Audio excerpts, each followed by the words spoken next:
சென்னை பொறுத்தளவுக்கு நம்ம ஆகஸ்ட் 15 கோட்டையில் கொடியேற்றினதுமே நம்ம தூர்வார ஆரம்பிப்போம்.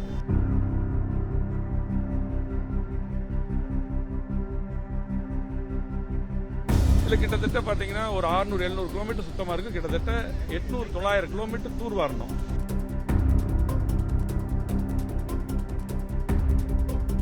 அந்த நேரத்தில் தூர்வாரி இருந்தா இந்த பிரச்சனை இல்லை. 15 மண்டலங்களுக்கும் நிதி சரியா ஒதுக்கி தூர் சரியா வரல.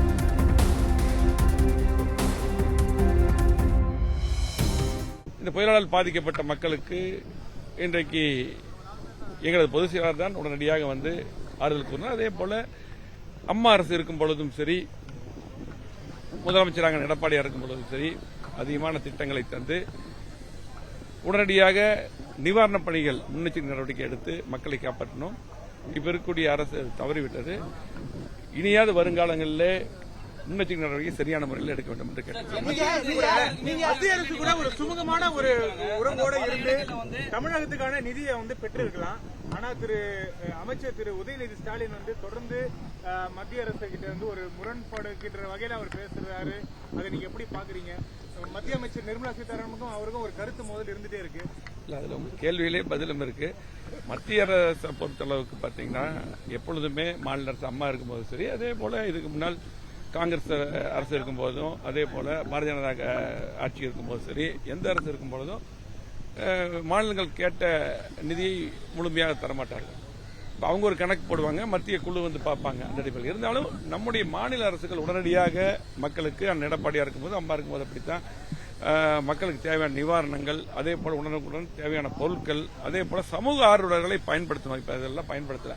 அதே போல பாதிக்கப்பட்ட பயிர்கள் எல்லா கால்நடைகளுக்கெல்லாம் உடனடியாக தமிழ்நாடு அரசு வழங்கியிருக்கணும். அதே போல மத்திய அரசு கண்டிப்பாக நிவாரணம் கேட்ட நிவாரணங்களை தர வேண்டும். எப்பொழுதுமே அது நடக்குது. ஆனால் மாநில அரசு அதுக்கு முன்னெச்சரிக்கையாக இருந்து இதுக்கு தேவையானதை உடனடியாக வழங்க வேண்டும். இல்ல பாத்தீங்கன்னா நான் இதுக்கு முன்னாடி கூட நேருக்கு நேர் இதில் சொல்லியிருந்தேன். அதாவது எப்பவுமே சென்னை பொறுத்தளவுக்கு நம்ம ஆகஸ்ட் 15 கோட்டையில் கொடியேற்றினதுமே நம்ம தூர்வார ஆரம்பிப்போம். இது சென்னை பொறுத்தளவுக்கு உங்களுக்கு 1600 நீளம் கிலோமீட்டர் மழைநீர் வடிகால் இருக்கு. இதுல கிட்டத்தட்ட பாத்தீங்கன்னா ஒரு 600-700 கிலோமீட்டர் சுத்தமா இருக்கு. கிட்டத்தட்ட 800-900 கிலோமீட்டர் தூர்வாரணும். ஆகஸ்ட் 15 ஆரம்பிச்சோம்னா இங்க 15 மண்டலங்கள் இருக்கு, 200 வார்டு இருக்கு. தூர்வார ஆரம்பித்தா கிட்டத்தட்ட 2 மாசம் அதுக்கு அப்புறம் அக்டோபர்ல தான் மழை எப்பவுமே வரும். சென்னைக்கு எப்பவுமே மழை வரும், கொஞ்சம் கம்மியா வரும், இல்ல அதிகமா வரும். அந்த நேரத்தில் தூர்வாரி இருந்தா இந்த பிரச்சனை இல்லை. அது சரியான முறையில் இந்த 15 மண்டலங்களுக்கும் நிதி சரியா ஒதுக்கி தூர் சரியா வரல. அது வாரி பட்சத்தில் உங்களுக்கு இவ்வளவு தண்ணி இப்ப பாத்தீங்கன்னா புதுசா நிறைய இடங்கள் தண்ணி நினைச்சு. இதுக்கு முன்னாடி அம்மா அரசு இருக்கும்போது பாத்தீங்கன்னா அங்க பெருவெள்ளம் வரும்போதே பாத்தீங்கன்னா 3 திட்டங்களை போட்டு மழைநீர் வடிகாலுக்கெல்லாம் பாத்தீங்கன்னா நிதி வாங்கி தந்து, அதே போல எடப்பாடி முதலமைச்சர் வந்த பின்னால் அது நிதி எல்லாம் பெற்று தந்து கிட்டத்தட்ட 2400 கிலோமீட்டருக்கு மழைநீர் வடிகால் கட்ட வேண்டும் என்று கிட்டத்தட்ட 1250 கிலோமீட்டருக்கு மேல நம்ம முடிச்சிட்டோம். மீதி பேலன்ஸ் இருக்கு. அதுக்கு நிதி எல்லாம் வாங்கி கொடுத்து எல்லாமே எடப்பாடி முதலமைச்சர் இருக்கும்போது அவர் எல்லாம் செஞ்சுட்டு போனாரு. நான் உள்ளாட்சித்துறை அமைச்சராக இருந்தேன். இப்ப அதெல்லாமே முறைப்படி எல்லாமே செஞ்சிருந்தா இந்த பிரச்சனைகள் இருக்காது. ஆகவே இந்த தூர்வார சரியா நம்ம நிதி ஒதுக்கி எப்பவுமே பண்ணிருவோம். அதை சரியா பண்ணிருக்கணும். அது சரியா பண்ணாத காரணத்தினால இனி வருங்காலத்திலேயே அது சரியா பண்ணணும். ஆளுங்கட்சியோட நீங்க சேர்ந்து பல மக்களுக்கு கிடைக்கல அப்படின்ற ஒரு குற்றச்சாட்டு இருக்கு சார். ஒவ்வொரு ரேஷன் கடையிலும் மக்கள் டோக்கனுக்காக காத்துட்டு இருக்காங்க.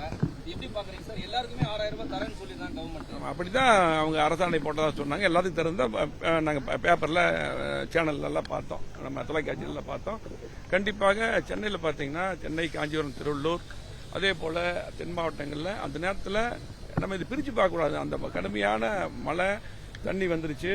அதே போல பாத்தீங்கன்னா யாரும் வெளியே வர முடியல, மின்சாரம் இல்ல, எல்லாருமே பாதிக்கப்பட்டிருக்காங்க. ஆகவே எந்த பாகுபாடும் இல்லாமல் அனைத்து மக்களுக்கும் வழங்க வேண்டும். அதான் எங்களுடைய பொதுச் செயலாளர் எடப்பாடியார் அவர்கள் அனைத்து மக்களுக்கும் வழங்க வேண்டும் என்று சொன்னார்கள். அது கண்டிப்பாக இந்த அரசு வழங்க வேண்டும். நன்றி. செய்திகளை உடனுக்குடனும் துல்லியமாகவும் தெரிந்து கொள்ள சப்ஸ்கிரைப் பண்ணுங்க.